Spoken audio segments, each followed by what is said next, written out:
What up, Talking Fight fans? Thanks for tuning into today's episode of Knuckle Up with yours truly, Mike Orr, and our very special guest today, our winner of the Knuckle Up Knockout of the Week award, none other than our man, Mohamed Zawadi, coming to join us today. Thank you very much, man. Very impressive win on the weekend. I was glad that we was able to sit ringside and watch this and catch it all on tape, which we will show to the viewers shortly.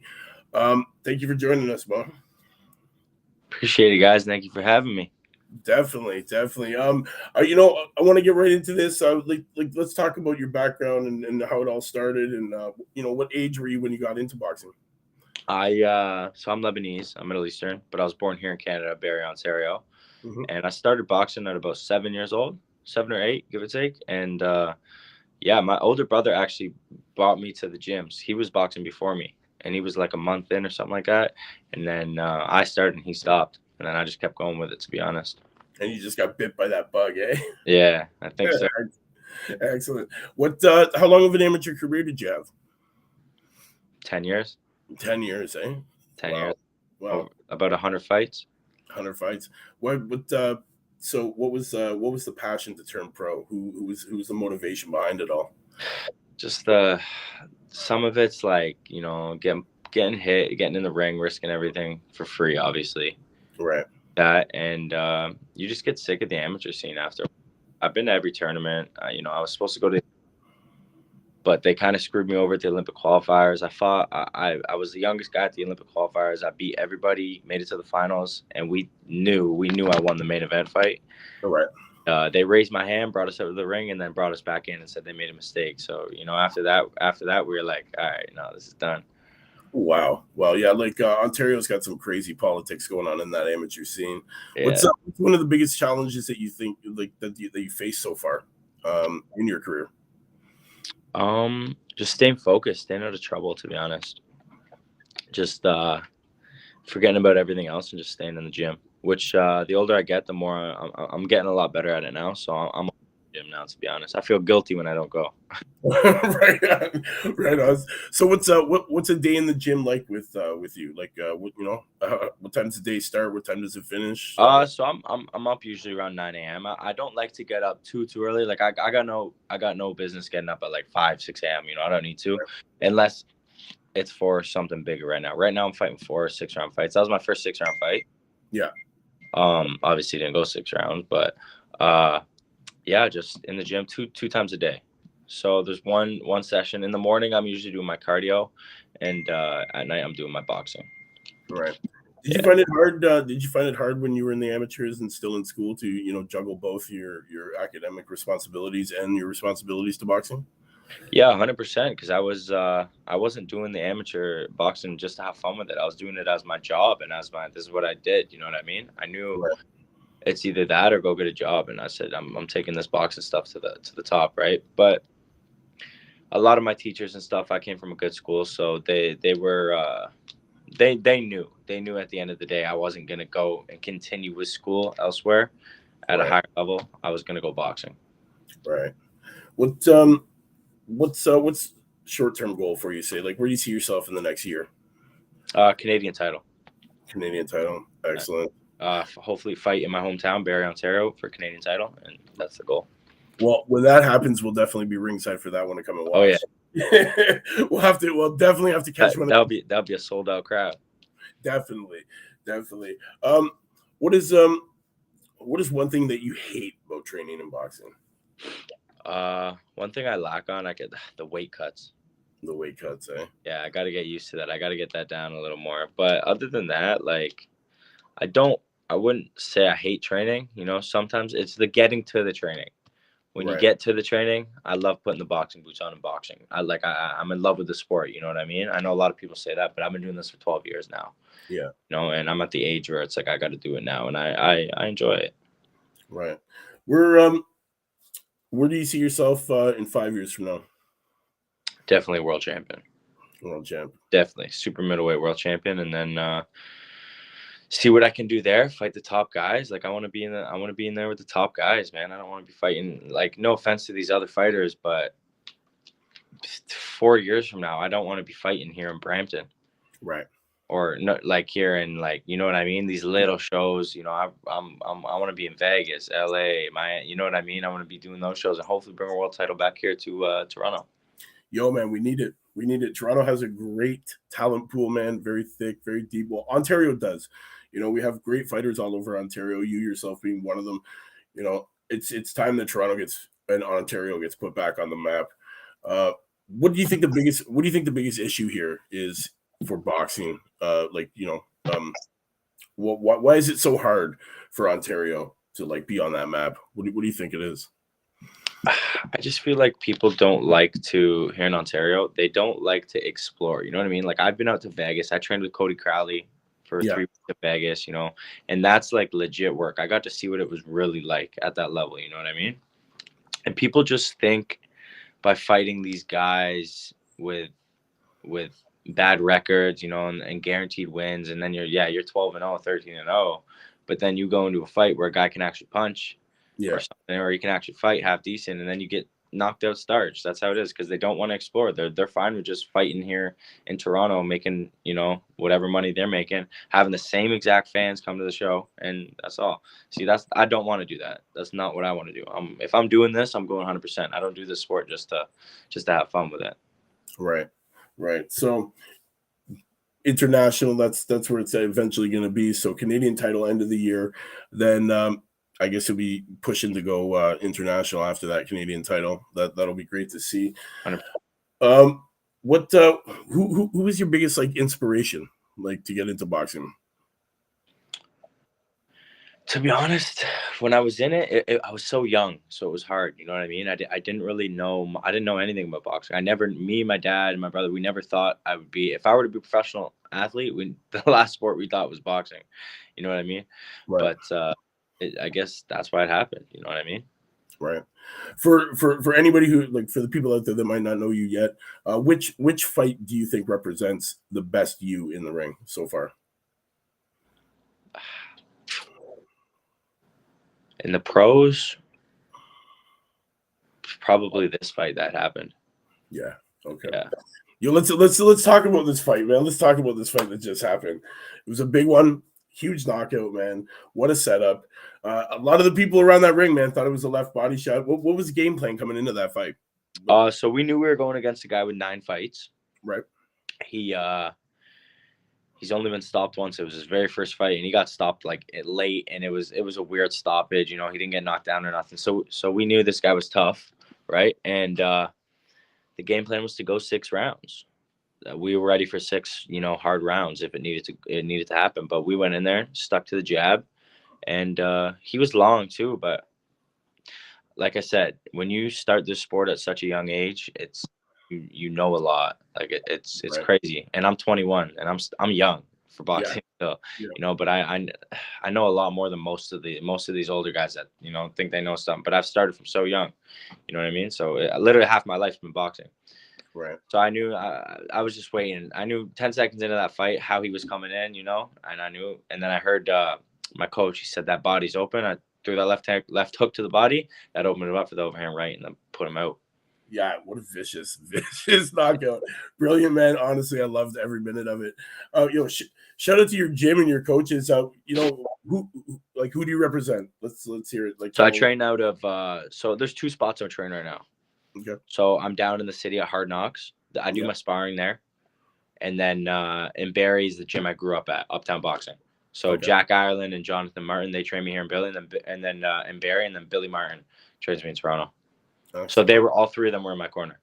Yes, actually. What a great corner you got there for you, man. It's definitely a recipe for success. 100%. That's for sure. What's the dream fight right now? Who would you like to fight? Like, if you could fight anybody in the weight class across the world right now, who would it be? 68, man. I'm being realistic. Like Edgar Berlanga right now or something like that. Not right now. I'm still green. You know what I mean? So one of my sparring partners actually fought Edgar Berlanga. Okay. Steve Rolls. Yep. Yeah. So I've done over like 100 rounds with Steve. You know, he's my guy. He's good. He teaches me a lot. But it's different at that level. You know what I mean? Yeah. I'm still so green in the pros to even be talking about those fights right now. Right. Yeah. What's the biggest difference between say your level now and that level? What do you find the biggest difference is? Just getting the experience. The experience. Right? Yeah, that's all it is. Just getting the professional experience.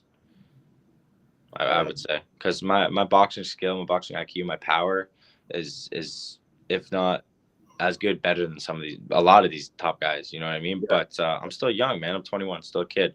So I just take who's in front of me and keep learning. Learn is the biggest thing right now. Right. Excellent. I think this video is ready. I think we're gonna play it. We're gonna watch your knockout here, man. Cool. Give this a shot. We'll see.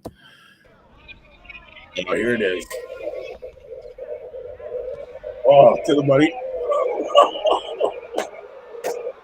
Oh yeah. Look at that. Sleeping. Yeah, that's brilliant knockout, man. Brilliant knockout. Thank you, man. The celebration. Thought you were going 6. You finished it off great, man. That was awesome. I it could have been done better. Textbook knockout right there, guys. You love it. You know you love that, man. Oh yeah. The winner of our knockout of the week. Big. There you go, man. Honestly, can't wait to see you back in the ring doing it again. What how long was the camp for this one? So I actually just fought in Washington exactly a month ago. Oh wow.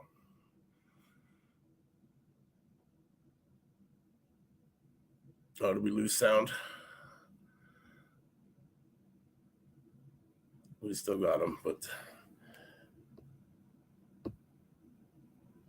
oh well, he'll be back in a minute, folks. There he is. Can we hear him? Can you hear us?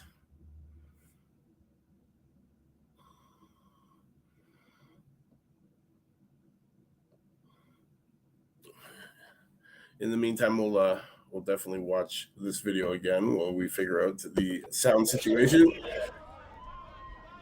What a brilliant shot, man. See that left to the body, opens him right up for that overhand right, guys. Wow.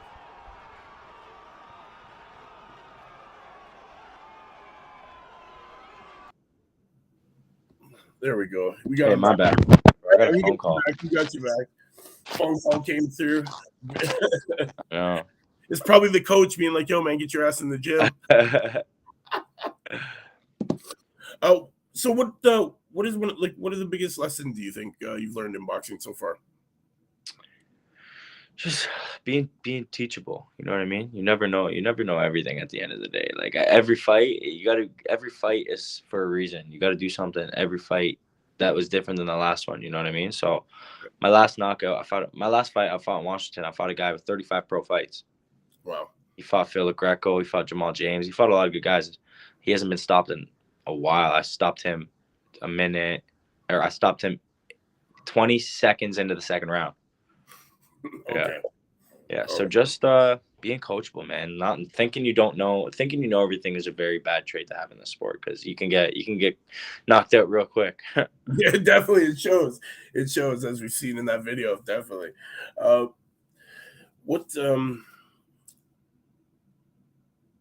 Well, let's see. He'll be back in a minute, folks. Well, what a brilliant knockout that was. You there, Mo? We got my bad, man. Yeah. No worries, man. No worries. As long as we got you back, it's good. What was he gonna say there? Let's see. What is it that you possess that makes you? Oh, you can't hear me?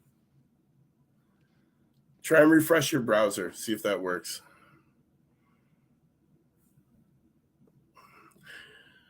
Well, guys, we'll be back in a second here with Mohamed. Brooke, how's it going, Brooke? Thanks for tuning in to today's episode of Knuckle Up. We've got Mohamed Zawadi here live interview. We've just finished watching his knockout of the week. For those who have just joined us, I will show you again. Here it goes, guys. I hope you like this one. This is from the weekend at Rebel Entertainment Complex.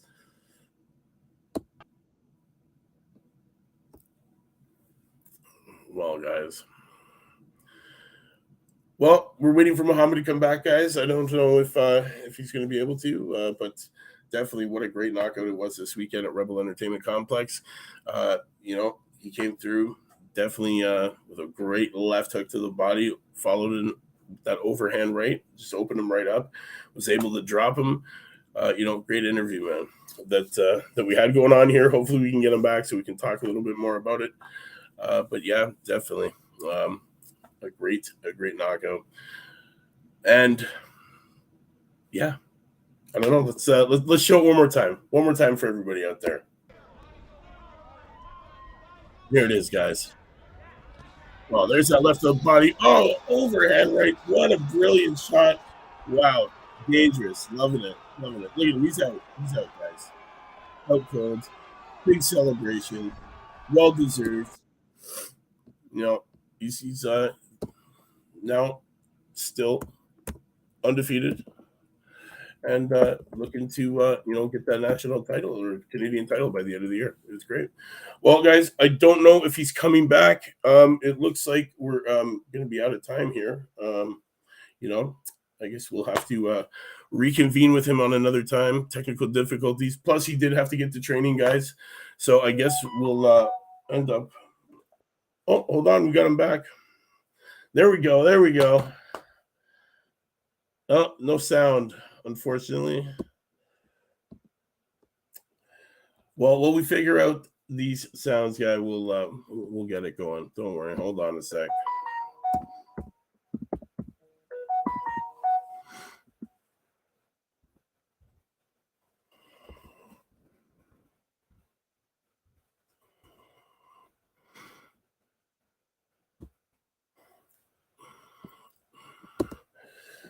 Well, guys, while we figure out these technical difficulties, let me just give you a rundown.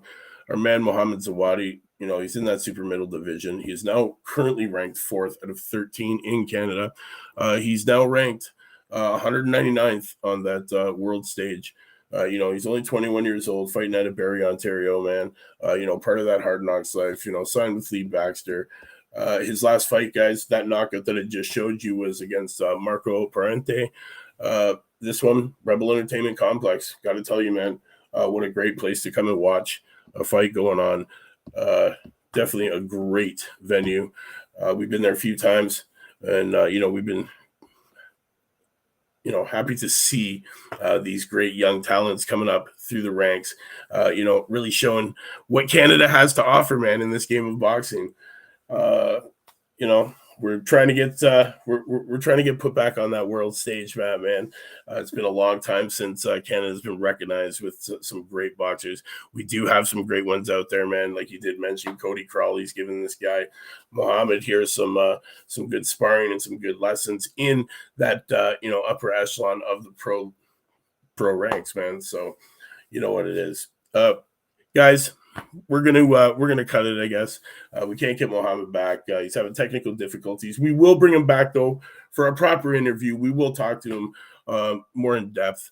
Sometimes technology it is what it is. That's the way it works.